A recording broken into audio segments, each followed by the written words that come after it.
Welcome to this video where I'm going to walk you through the step-by-step process on how to install and set up your app, Mailjet Action Automation for Workflow. Navigate to App Marketplace once you're in your account, then search for the app and you click on it. Click on Install and head over to Allow and Install. Ignore this pop-up. Once you're done installing, refresh the page and head over to the custom page of the app itself.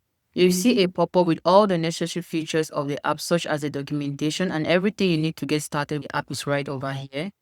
You have a smart queue video and the walkthrough configuration video that is going to help you on how to get the necessary credentials to set up your app.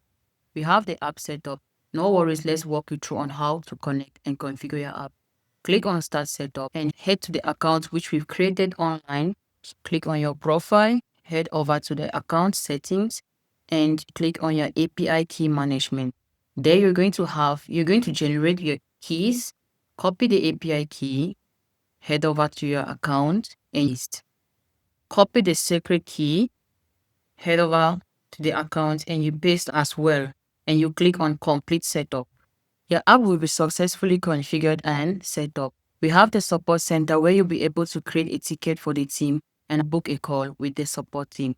We have the most interesting feature, which is the change log. That is going to enable you to track all the updates and improvements made on this app. And to receive emails, toggle on the email notification button, insert your email, and you click on subscribe. You've learned how to install and set up your app. Our support team is available for more guides. Don't forget to like and subscribe to our channel. Thanks for watching.